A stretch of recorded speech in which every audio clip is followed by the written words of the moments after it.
So without much ado, let me welcome members of the panel.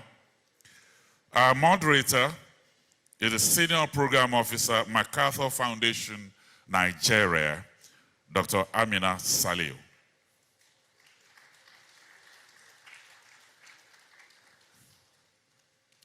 These are members of the panel. The Honorable Minister of Finance, Budget, and National Planning, Dr. Mrs. Zainab Ahmed, will be joining us on the panel now. The President and Founder, ANAP Foundation, and Founder, Stanbic IBTC Bank, Mr. Atedo N.A. Peterside. The Director, Institute of Development Studies, University of Nigeria, Professor Osita Obu. And then joining us virtually is Ms. Zainab Usman, Director of Africa Program, Carnegie Endowment for International Peace. That's our panel. Before they kick off, let's watch this short video.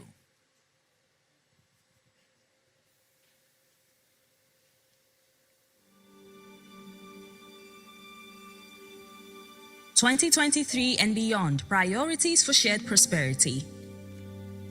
Macroeconomic instability in Nigeria is linked to the country's reliance on crude oil, which is the largest source of fiscal revenues and export earnings. To achieve a peaceful, inclusive, and prosperous Nigeria, it is important for stakeholders to collectively build resilient strategies that will cushion the impact of internal and external shocks on the economy. A stable macroeconomic environment that stimulates inflow of private investments, which will improve socioeconomic inclusion through formalization of the informal sector, labor-intensive job creation, and a drastic reduction in poverty, and income inequality becomes imperative. Plenary 1. The Nigeria we want. In the spirit of inclusion, this plenary is interpreted for our virtual audience in Pidgin, Hausa, Igbo, French, and Yoruba. Follow the on-screen instructions to gain access.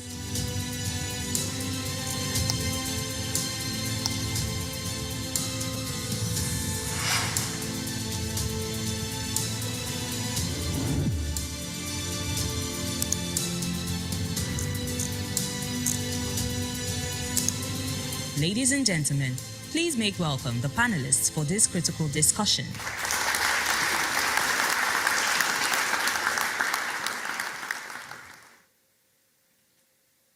Many thanks indeed. When we started out with a time budget for this panel, we had 90 minutes. But at this moment, I have been told we have just 60 minutes. And initially, we thought our distinguished panel would have time for opening remarks. But I'd like to crave your indulgence to suggest that we have closing remarks instead and delve into the meat of the matter. Because after that soul-stirring keynote address, there's so much to do. I have online, as you heard, Dr. Zainab Usman of the Carnegie Institute for Peace, and she will be joining us. I think she's still at Sharm el-Sheikh. As you know, the COP27 is ongoing, and the Minister for Finance, Budget and National Planning only just returned as well. And so there will be lessons that we would like to hear from Sharm el-Sheikh. But to say that the purpose of this conversation is not just to build on the keynote you have heard on the Nigeria we want, or as framed by this global senior pair, it is also the Nigeria that we need. And so we have asked that members of our panel focus on the roadmap to the Nigeria that we need. We know that there are problems. We know that there are challenges. The indices are there, but Nigeria continues to matter. What exactly do we need to do to shift the needle, and especially to communicate to the everyday Nigerians? Let me begin by inviting the minister and to ask the minister to speak to us as Nigerians, to share that visioning, to inspire Nigerians about where exactly the country is heading with some of the fiscal and monetary policies that we have recently had unveiled, and what does it mean to the ordinary Nigerian? I'd like you to do this for the next 5 minutes, Minister. Thank you very much. Good morning, I think, to everyone that is here and also to my co-panelists. And I really appreciate the point that has been made by the keynote speaker that this panel should have been titled "The Nigeria We Need," not "The Nigeria We Want." For us, the Nigeria we need have been encapsulated in first, the medium-term plan for 2021 to 2025, subsequently in the soon-to-be-released the Nigeria Agenda 2050. So we seek to have a Nigeria that is growing on a consistent basis, strong growth, not the type of fragile growth that we have right now, to be able to grow at the minimum 5% on a year-on-year basis, to be able to expand our earnings as revenue. And this will require resetting the social contract that we have with the citizens for every Nigerian to understand that they must, as of necessity, contribute to development by paying their taxes. We have a situation where there's a lackluster attitude to tax payments. Despite the works that we've done to enhance the capacity and the efficiency of the tax authorities, there's still a lot that we need to do. And there must be that spirit of pride of being a Nigerian by wanting to pay your taxes so that you can contribute to development.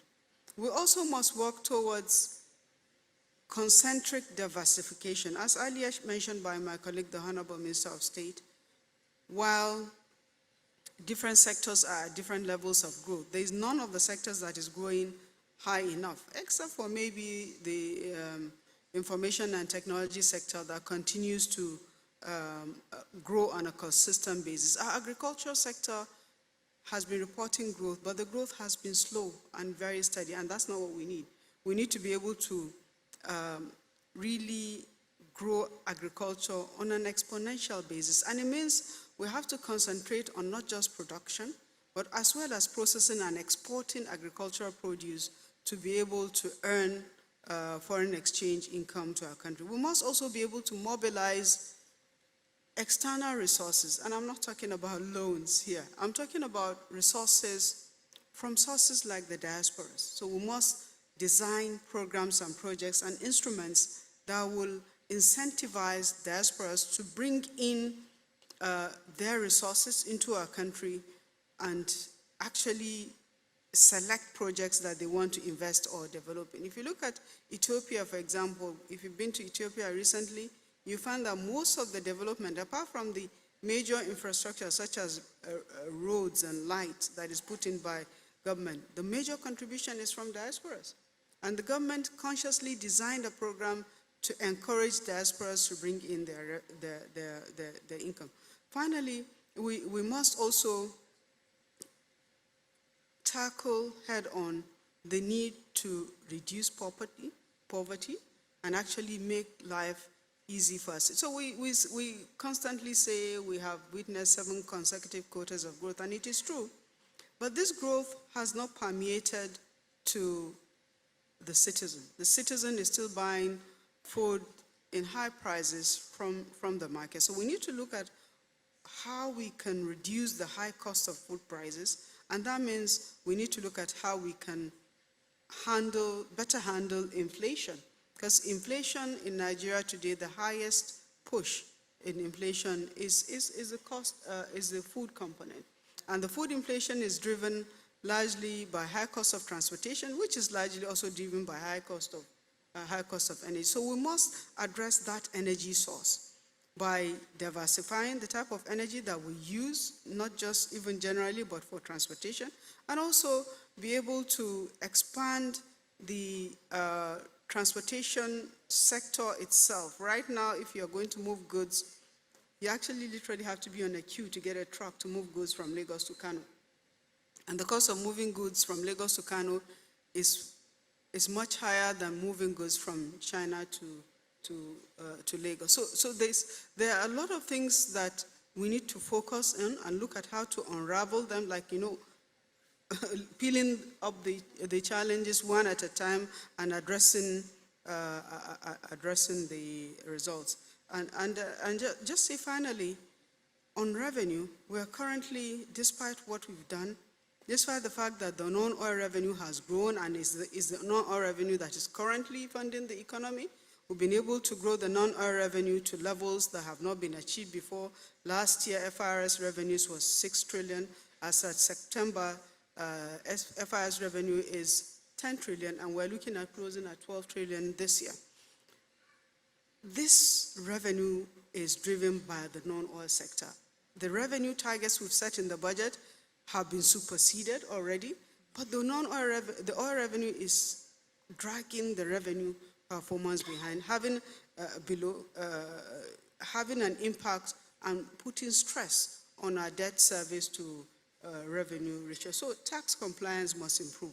Tax efficiency must improve. And not just at the level of the FIRS, but all of the inland revenue authorities in the states must work together to have a harmonized tax system and have a harmonized and single taxpayer base so that taxpayers are not doing what they're doing now, dodging the tax authorities, moving from one tax authority to another, and you're not able to identify them easily. This requires cooperation of the states. If possible, if we have to amend the constitution, we do. But I think just cooperation at the level of the governors, at the level of the joint tax authorities, is very important for us to be able to identify taxpayer and be able to trace taxpayers wherever they are, so that we can all, as Nigerians, undertake our single corporate responsibility to the nation, which is paying our taxes. Absolutely. Many thanks indeed, Honorable Minister.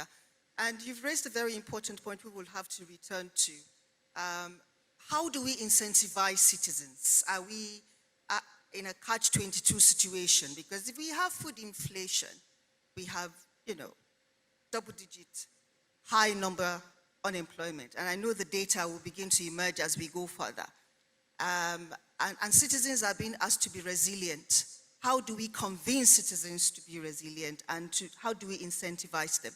And I think it's a point to therefore call in my brother, Mr. Atedo Peterside, who wears many hats, as you all know, and not just the private sector, but I know that at the heart of COVID, this gentleman also organized to ensure that resources got to the bottom of the pyramid. And I've always wondered about that ability to cross the different important divides. And to ask you, sir, what exactly are the citizens saying are the priorities? What are the things that we need to focus on? What are you hearing, and what do you think? Thank you very much. I stand on existing protocols. I hear your question. You see, the theme we're talking about is shared prosperity. I will link that to what I think is happening with the citizens. But first, let me give you some critical economic data from the NBS. These are official figures. Number of Nigerians that were fully employed at the end of 2015 were 68 million. Number of Nigerians fully employed at the end of 2020, only 31 million. I repeat, from NBS figures, 68 million fully employed end of 2015, by 2020 down to 31 million. So there are many unemployed citizens. Poverty is rife in the country. But let me link it back to this theme. We're talking about shared prosperity. Let me tell you what I think as an economist is one of our biggest problems. And it's not too difficult to solve. You see, Pascal spoke about what happens when the two dangerous groups, criminals and government. What he should have said was that the intersection of a few criminals in government is what leads to some of these biggest problems. And please, I'm not casting doubt on any single person, but I want to understand some issues. You see, rigged prosperity is the cause of poverty for many. Because what happens is that when we take serious economic policy issues and you allow a few people to rig them in a way that it benefits them, but to the detriment of millions of Nigerians. Then what you have is that a few people become very rich and millions of people become very poor. And it's unnecessary. And there are three areas. There are three areas. Number one, oil theft. I'm from the Niger Delta. Oil theft, we talk about, people say up to possibly 500,000 barrels. Can anybody, please, some of us from the Delta area, if you go to the little oil thief doing illegal refinery, he will tell you he has no hand in bringing any ship to Nigeria. That's for the big boys. So what kind of person can bring a ship to Nigeria to load crude oil if he does not have friends in government? So I talk about criminals and government together. The second area, petrol subsidy. Nigeria is one of the only countries in the world where the higher the price of crude oil, the more petrol we import. Very simple reason. The evidence is circumstantial. With the price of crude oil going very high, the potential for arbitrage, the profit widens. When it widens, the criminal gangs that are involved in the subsidy business find more creative ways to falsify documents, make Nigeria pay for shipments that never got here, or bring in shipments, some of which finish up going back outside the country. So again, a combination of criminals and government. And then the third one is the foreign exchange. You see, the foreign exchange system that we have, if you're lucky, again, a handful of people, I think there are less than 1 million Nigerians today who have access to foreign exchange at the official rate. And so if a handful of people with the right parentage and the right connections get a chance to make a fortune. So again, rigged prosperity of a few impoverishes millions of others. And it's worse than that because the foreign exchange policy is not something that is understood, it's not scientific, it's multiple exchange rates. Sometimes, because the playing field is not level, let's imagine there are three of us in the same business, but I have the right parentage. If I get foreign exchange at 450, I may get impatient and sell my goods at 550, 650. The other two people with poorer parents have to buy at the parallel market. My activities can bankrupt them.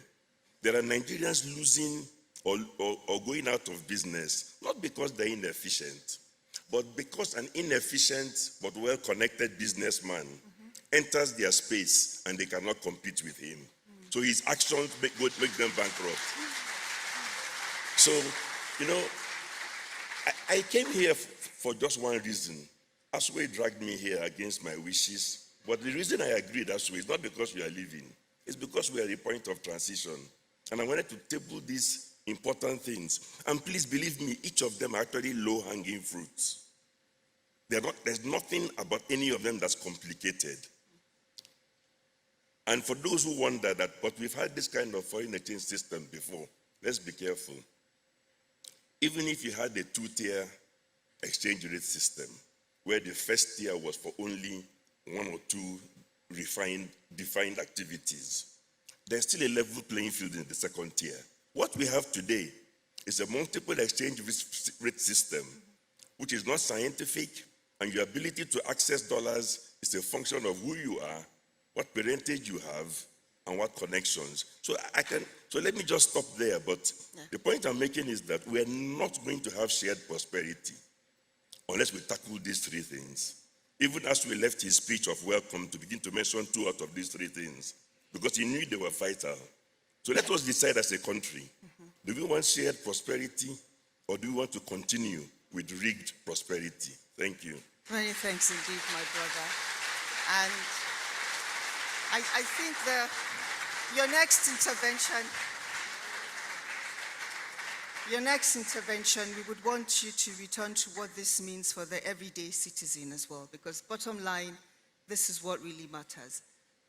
Professor Ogu, researcher, consultant, former economic advisor to the president.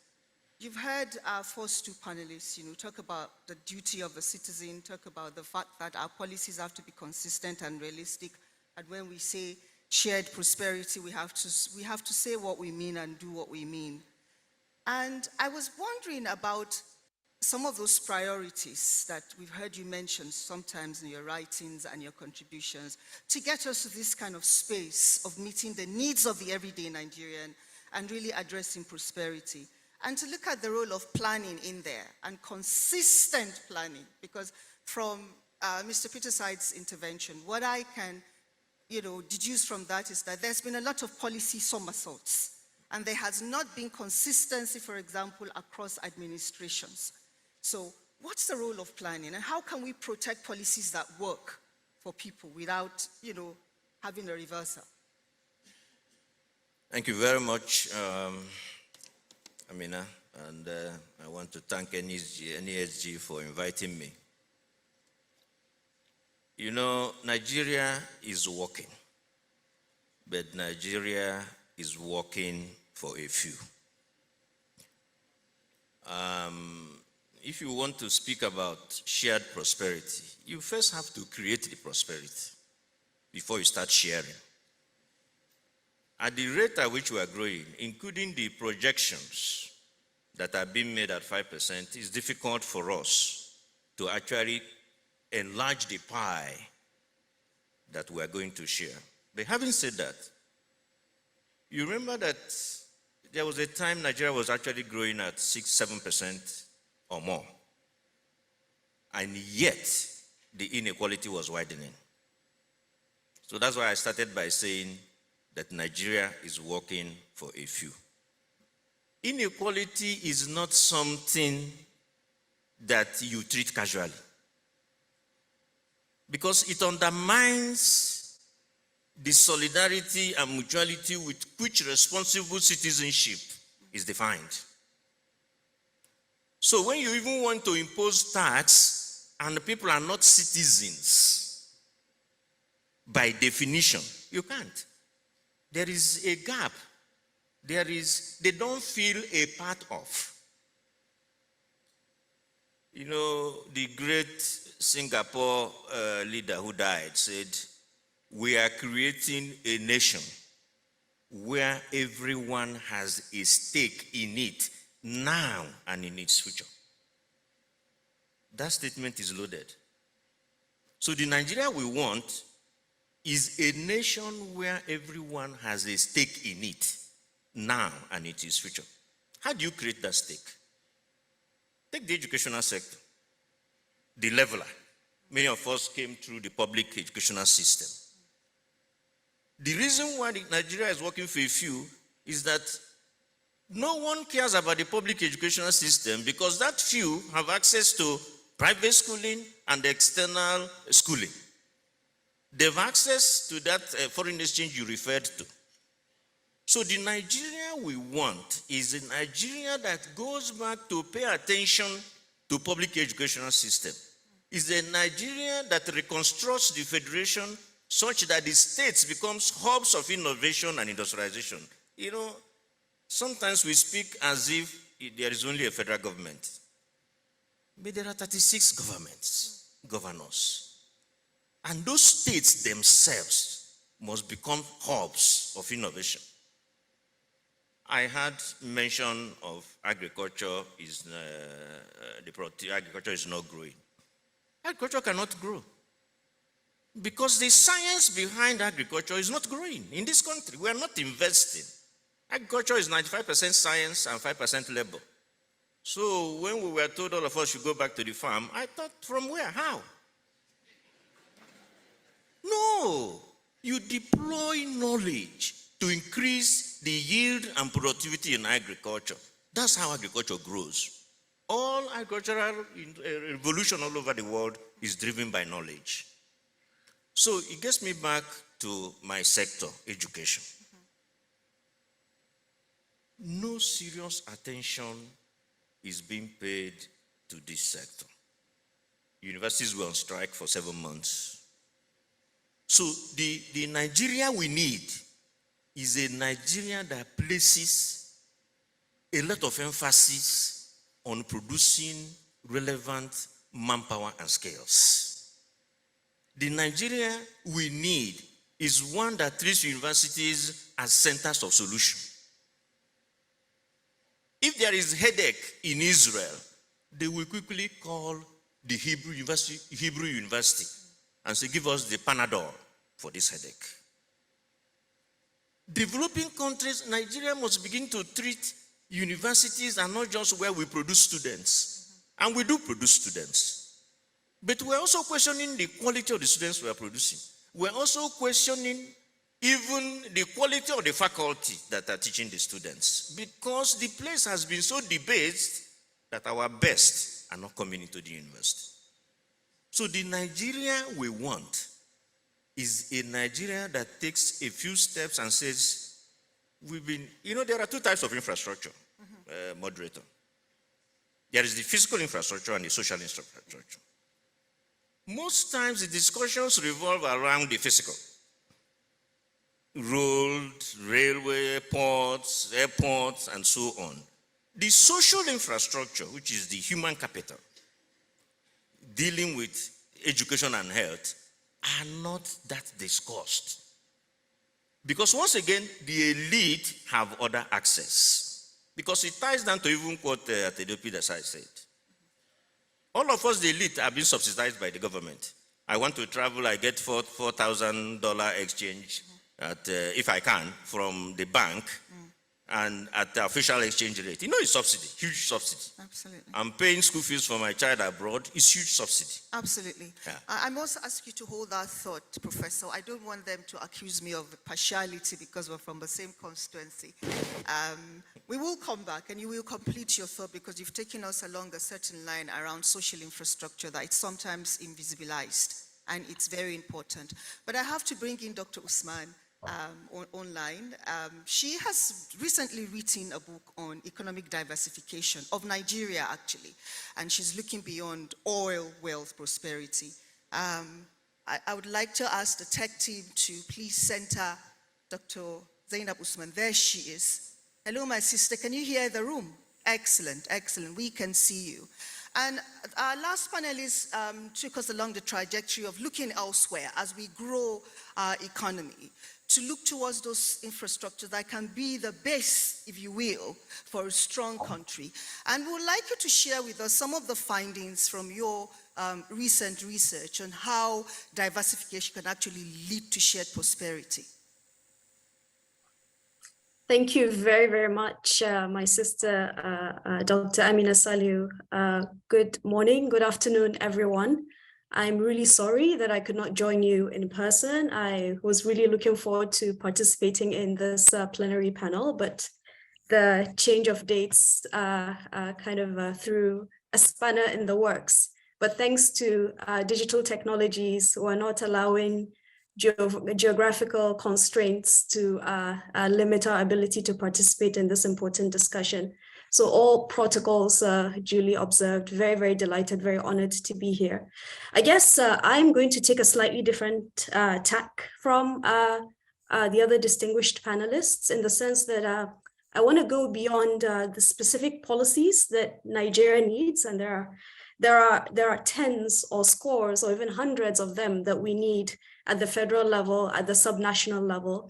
And I also want to go beyond this notion of vested interests holding Nigeria back, because there are elements of that are indeed true. At the same time, there are other countries around the world that have vested interests, have had vested interests, they have big businesses, but they have still been able to achieve high levels of growth. They have been able to sustain growth, but very importantly, they have been able to achieve industrialization. So what really is the issue in Nigeria?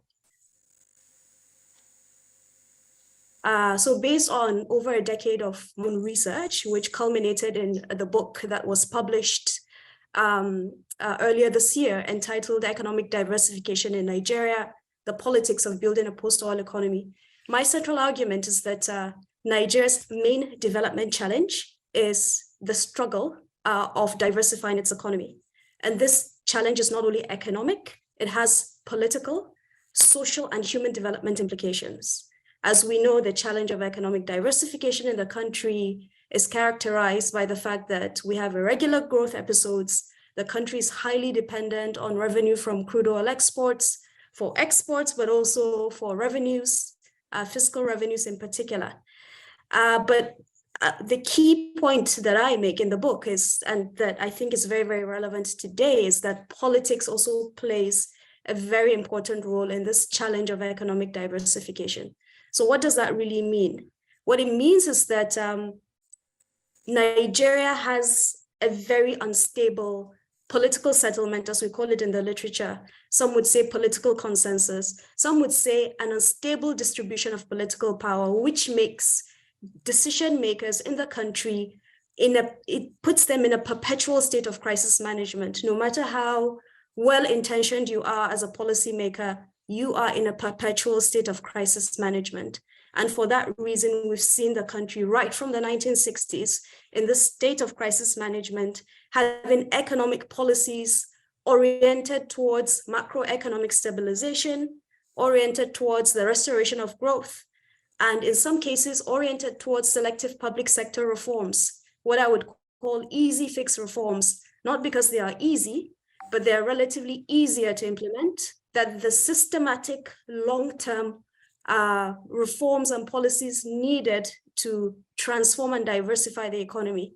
What are these reforms? So for instance, what we heard from Mr. Pascal Dozier around agriculture and land reform, very, very necessary. We saw that happen in East Asia, in South Korea, in Japan, in Taiwan. They were not able to make any progress until they implemented land and agriculture reforms. Nigeria has struggled with that. Reform of the civil service. Again, there's no country in the history of the world that has achieved sustained growth, that has industrialized without a strong and capable bureaucracy. Nigeria has struggled to overhaul the civil service. Again, we heard that from Pascal Dozier. In fact, today, I think Daily Trust has its headline, its front pages is something around the difficulty of implementing recommended civil service reforms. And then the regulation of the petroleum sector, again, something that Nigeria has really struggled with. You know, I can go on and on. So there are things that need to be done, but they are very, very difficult to achieve. But at the same time, we've seen Nigeria implement some easier reforms like public financial management, the regulation of, liberalization of ICT, financial sector liberalization. Those are important, but those are not the things that transform and industrialize an economy. And this dynamic that I'm explaining of policymakers perpetually in a state of crisis management has happened throughout Nigeria's history, regardless of the type of government, whether military rulers or elected politicians. So finally, to kind of conclude this opening of my remarks, is that at the same time, I want to emphasize that despite these challenges, Nigeria is not a failed state. At least it is not yet one. We know it can undertake economic and policy reforms. In fact, at the beginning of the 20th century, with the transition to democratic rule, we saw a number of these reforms, the liberalization of banking and the financial sectors, the liberalization of ICT and others. But the economy has not industrialized and it is not diversified. So that really is a challenge that ruling elites, Nigeria's leaders, find themselves constrained to lean towards stabilization policies that can drive sporadic economic growth, but are unable to implement economic transformation policies to sustain growth, to increase productivity, and to diversify the country's exports. So I'm going to stop there. Many thanks indeed, Dr. Usman. And I'm going to stay with you for a moment and to us, because you have shared with us some of the things that you think matter and for a state like Nigeria to do. And I was grateful to hear you acknowledge that Nigeria is not a failed state. And I'm very certain it would not become one, not with the stellar human resource that we have in the diaspora and in country. But to ask you, if you were to advise, the state in terms of 2 key reform priorities that you think must be undertaken, because they're the fundamental, if you will, common denominator for every other reform that is needed. What would you say those were and why? Excellent. This is a very, very tough question. So I'm actually not going to go into specifics of policy reforms, because as I mentioned, the problem is actually a bit more foundational than that. So we can talk about, as I mentioned, we need agriculture and land reforms. We need to overhaul the civil service, and there are things like that that need to be done. But I want us to step away from the weeds here, to focus on really the foundation, the root cause of why policymakers, like I'll give you an example, every government, since the 1990s that I know of, has promised to remove petroleum subsidies, but they are unable to. Why is that? Is it that they really don't understand the fiscal pressures they get from spending billions and now trillions of naira on petroleum subsidies? I don't think that's the case. So it's not really necessarily the specific policies. We know what needs to be done. Why are these things not being done? So I'm going to mention 2 things. The first is that I think there needs to be a mental shift among policymakers, but also among Nigerian intellectuals in terms of conceptualizing what the challenge is. We know we need to diversify the economy, but doing this needs us to prioritize this as a political project. And I know this sounds like a lot of jargon and a lot of words. What does this mean?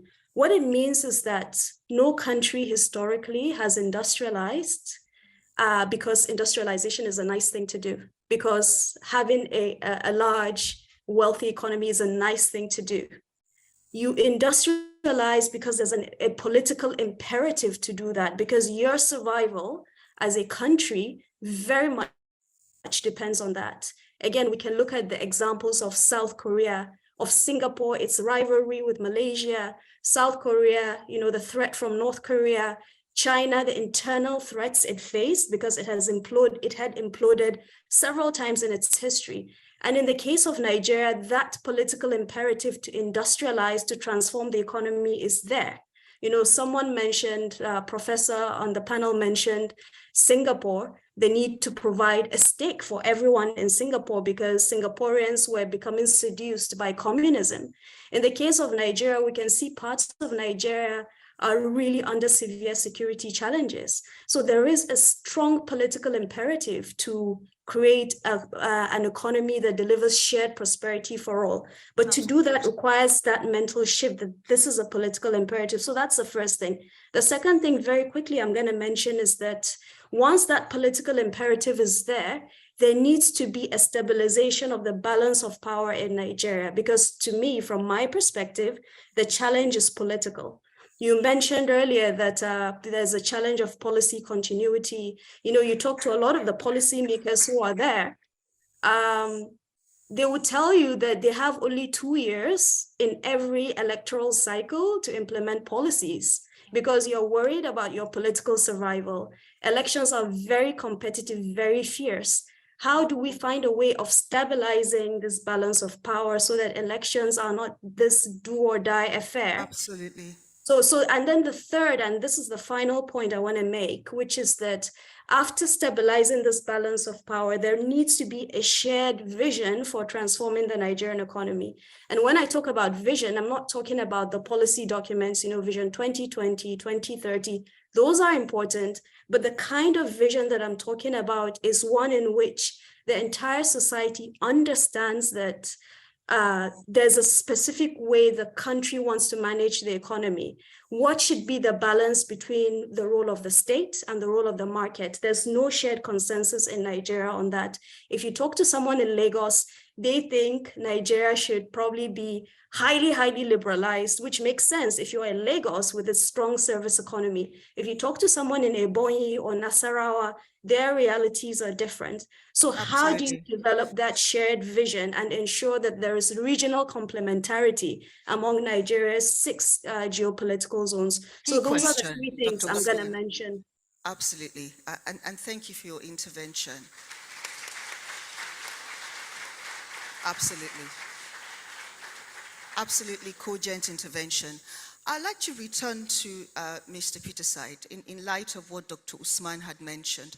She talked about, a 180 nexus of the state and business. But I always like to think of it as a triangle or a tripod.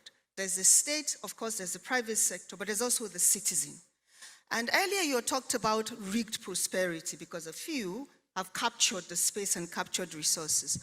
And I would like to ask you about what citizens themselves can do more. Our keynote speaker talked about the need to have a broader framework of tracking resources, not just as a technical thing you do, but as a political economy thing that citizens themselves need to pay attention to.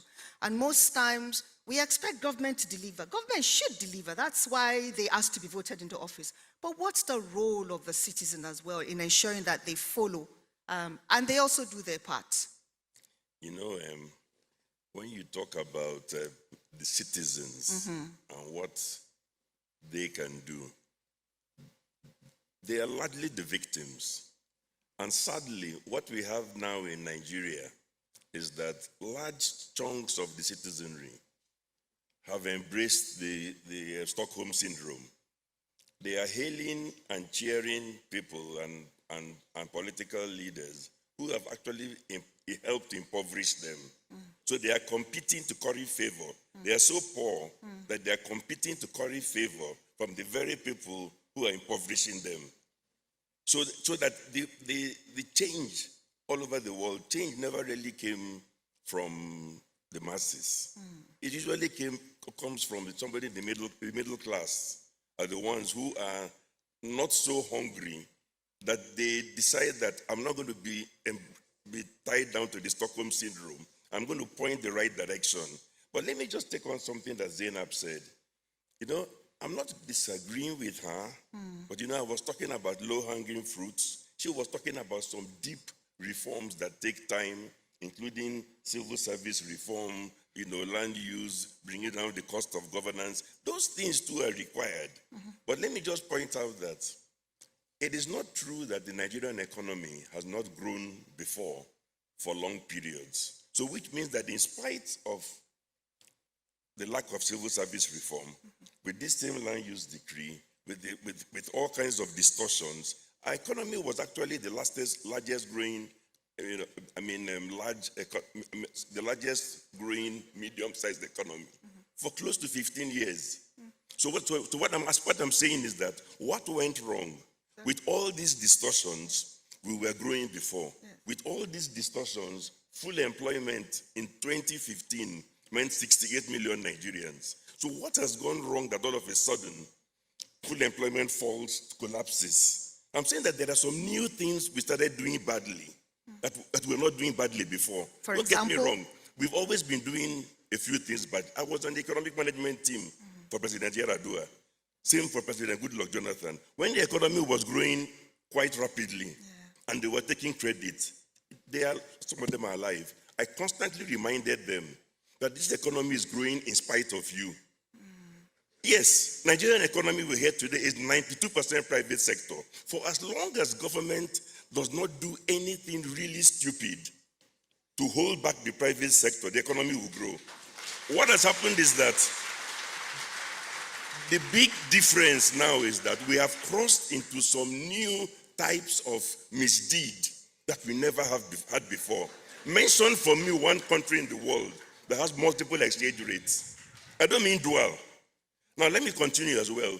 When she talks about to industrialize and so on, you talk at the macro level, you have to come down to the micro level. I'm an entrepreneur. Thank you. I can show you on a blackboard that unless you're in the oil and gas sector, where your revenue will come in dollars, it actually does not make sense for you to bring hard foreign currency to Nigeria, change it to bring it into Nigeria at 420, and then do business here. And then when it's time to remit your dividend, the country cannot give you access to money at the same thing. Indeed, if you do correct accounting, the day after you convert your foreign exchange into Naira, you should book a massive loss because you have sold your hard-earned resource at the wrong value and you will never get it back. So I'm saying that there are some massive distortions that have contributed of recent. So in fact, to answer your question, about the citizens, I actually wonder how they survive. We have 100 million people who are poor, with inflation, including food inflation, about 20%. The income is not going up. I actually, as an economist, wonder how these people survive. So the point I'm making is that they are not the problem, they're the victim. Indeed. If any, we in this room are the problem. Because many of us, Absolutely. yeah, let's be very careful. The poor peasant in Zamfara is the victim. He's not the cause of the problem.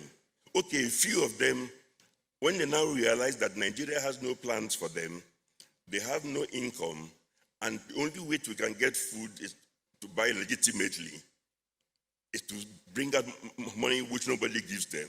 Then some of them decide, you know what, let me invest in a knife. Because at least with a knife, I can issue a threat or two, make some money. So some of them actually gone down the path of looking for how to eat. But let's not confuse ourselves. There are some low-hanging fruits. There are some errors we are making that were not made by some past governments. I'm not using that to indict any government. I'm just saying that can we now go back at this point of transition and identify those things that we started doing which nobody else ever did before? Perhaps they are the ones responsible for holding us down to where we are. Many thanks indeed, my brother.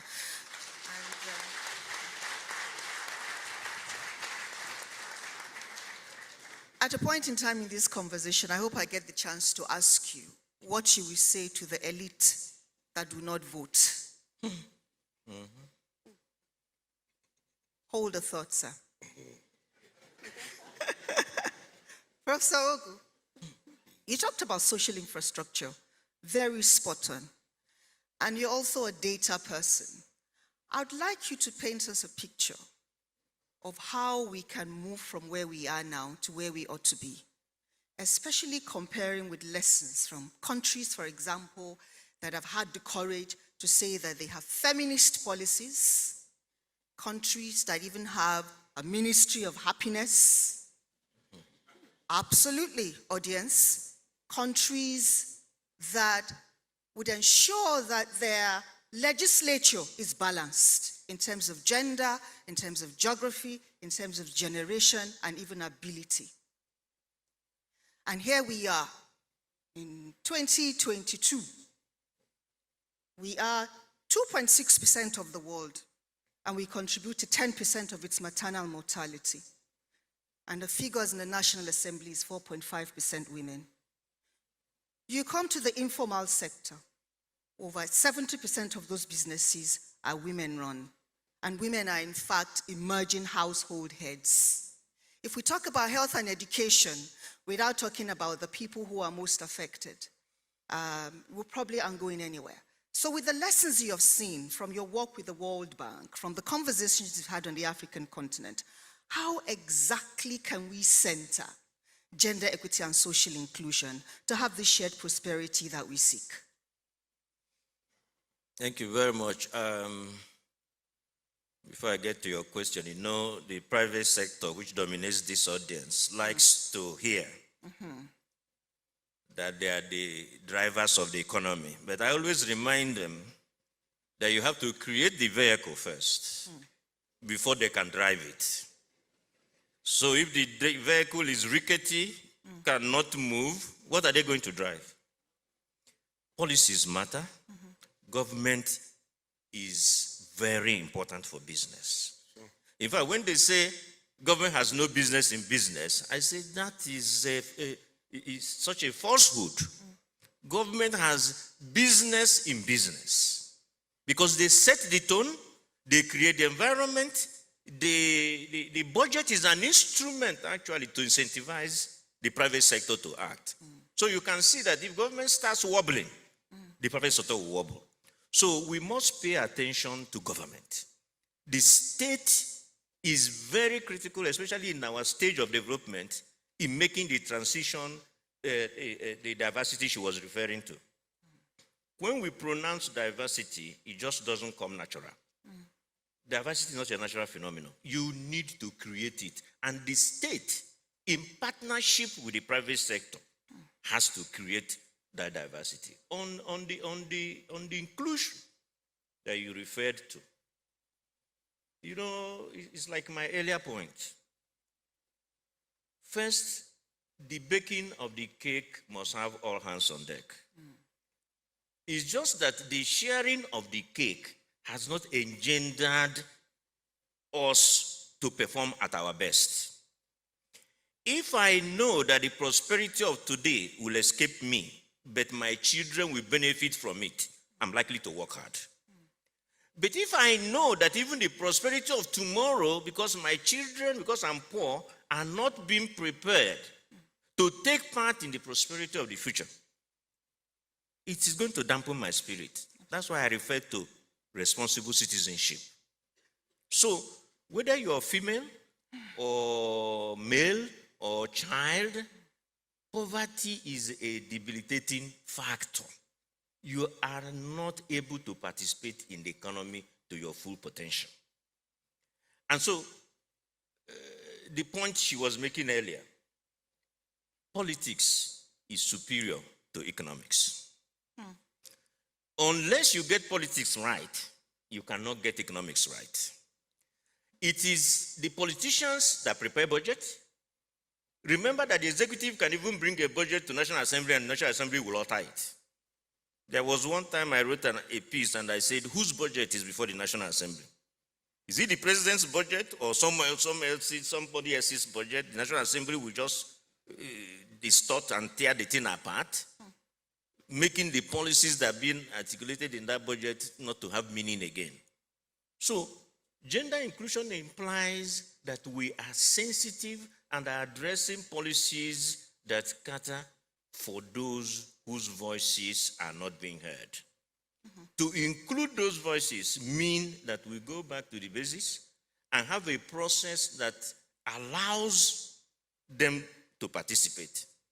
But there's no greater voice than giving people quality education, which we are not doing currently. And that quality education comes from public schools. Absolutely. The state, local government investing in quality education. There are things we can do very quickly. Make no mistake about it. Like? You don't need all your subsidy. Let's be very clear on it. If I was going to come into the next government, that's one of the first things that we should be addressing. We are an oil-producing country that should be enjoying an oil boom currently. Oil boom will imply that our currency will be strengthening, forex will be increasing. But what do we have? We have the reverse. Because what we sell is not even enough for us to import the refined crude oil.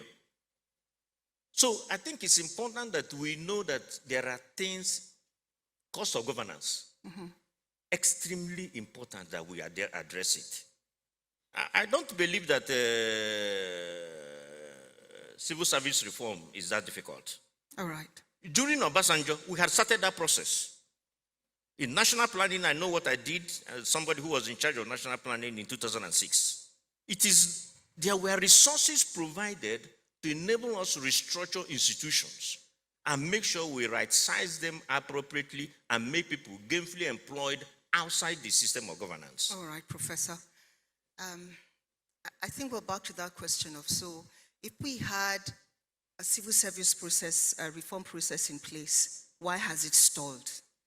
I think this is the elephant in the room around, policy continuation and the need to see through ideas that are germane and can really transform this country, however hard they might be. I think this is what I heard being said.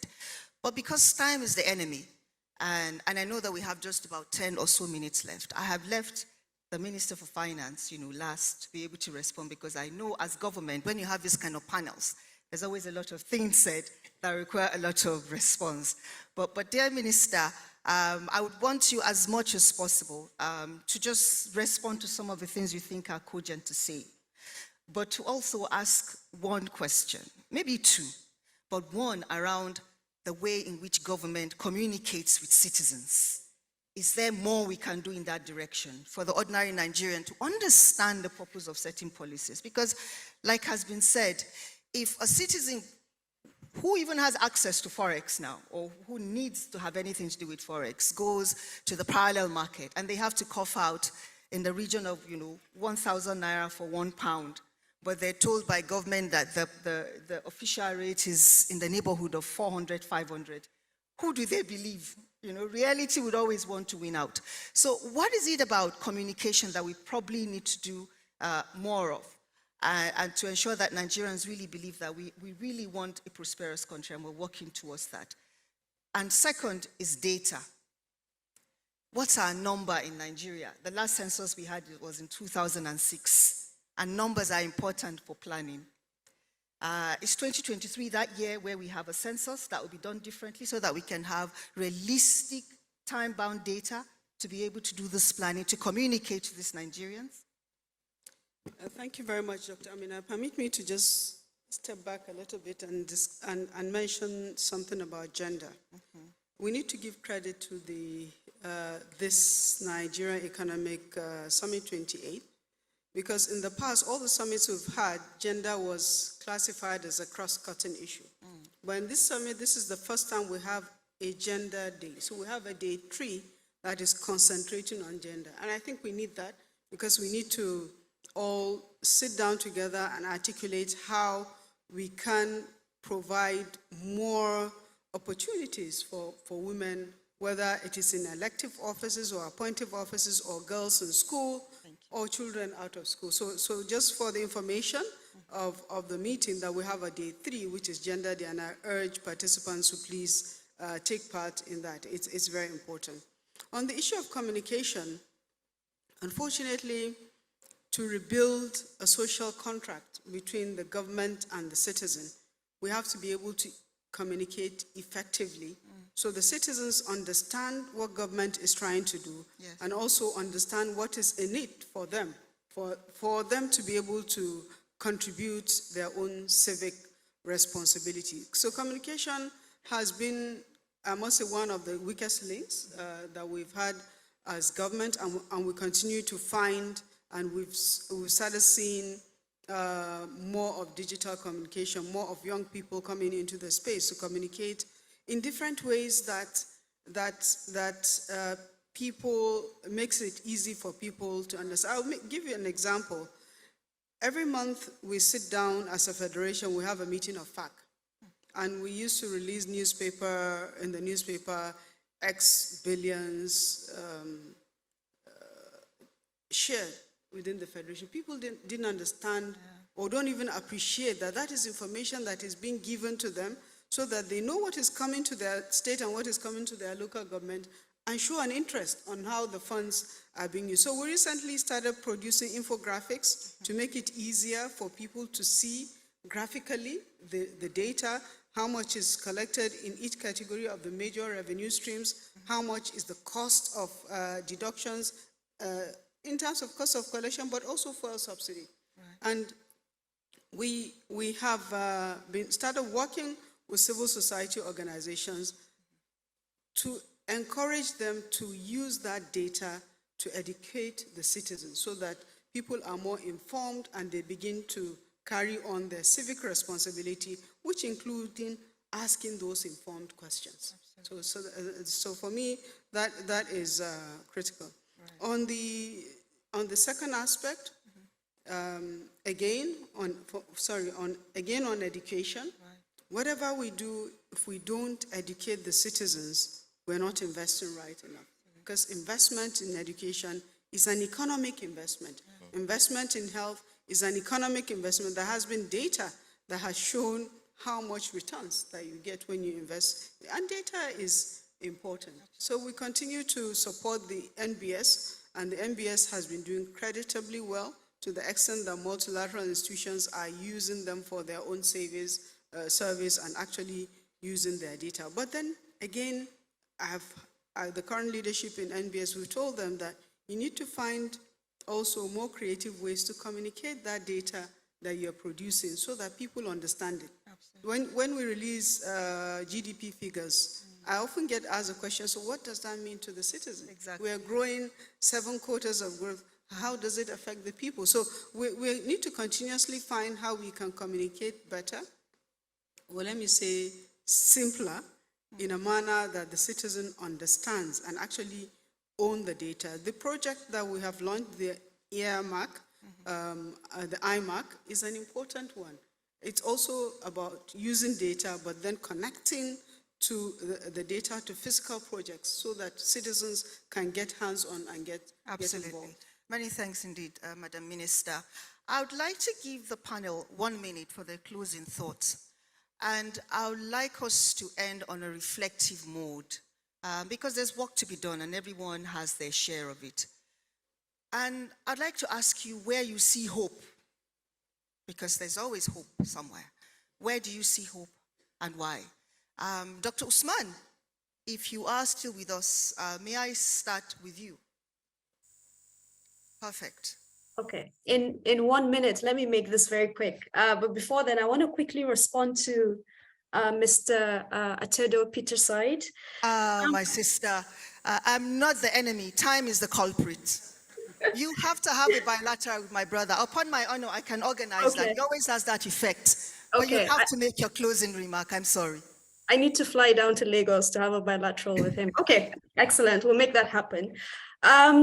I think what I'm going to say is that maybe 2 things. Again, just stepping away from all the weeds. First of all, Nigeria's situation is, sure, it's tough. It's difficult, but it's not that unique to it. And I, of course, being of Nigerian origin myself, I understand the fact that people are very frustrated as to the slow progress the country has made. At the same time,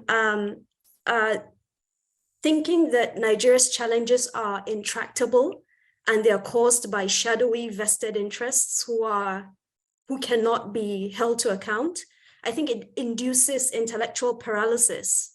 We have to realize that there are countries that have gone through worse and they have come out of it.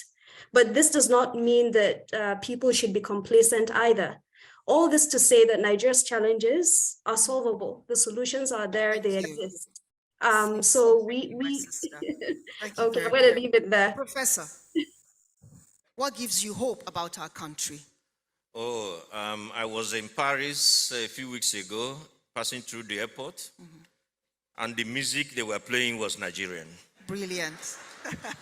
I went to Atlanta in a very distinguished restaurant. 80% of the music was Nigerian. It gives me hope that the youth of this country, with their creativity, with minimal reform of the government, they will take us to the promised land. Thank you very much indeed, Professor. Mr. Peterside, what gives you hope, including the elite? What gives me hope, actually, it will surprise you. You know, historically, we had presidential elections coming, and with due respect, many people got up and made all kinds of obviously false promises that were put on the economic side, defied all logic. What gives me hope today is that all the major presidential candidates, each of them is addressing issues like an unaffordable petrol subsidy. So it means that we had to sink so low that common sense has finally prevailed across the board. And that gives me hope. God bless you. Very thanks indeed, Mr. Peterside.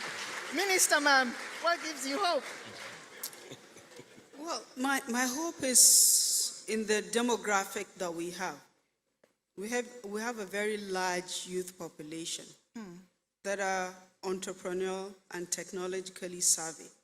Today, we have 5 top unicorns in Nigeria. That gives me hope that there's a lot that we can do if the youths use the skills and the knowledge they have. They can create businesses. They don't have to wait for government to employ them or somebody else to employ them. So we can address that unemployment issue using the entrepreneurial spirit of our youths. Many thanks indeed, our panel. Indeed, the issues confronting us are of a political economy nature.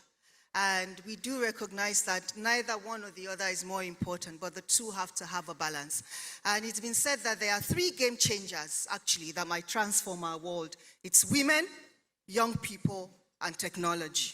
And you've heard that said today. Something gave me hope recently that I thought I should share with this panel. As you can tell, I'm of northern extraction. But I have a friend and brother who is one of the best fashion designers from Aba, Abia State, Divine. Divine just had his first daughter, and Divine named her Amina Divine. So I have a darling little Amina in Aba, who is very much connected to me in Kaduna, Ilorin, Zaria. And that gives me hope. The fact that we see each other as human beings first, and we will get through this as well, because love will triumph.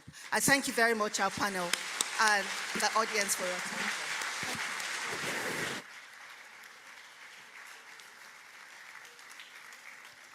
attention.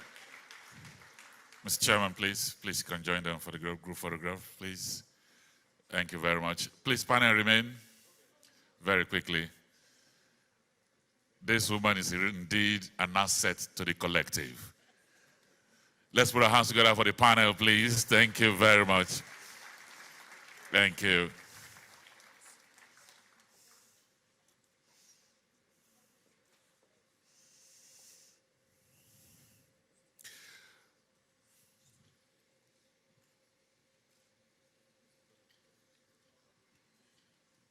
All right, thank you very much. Thank you. Your Excellencies, distinguished ladies and gentlemen, we like to appreciate the panel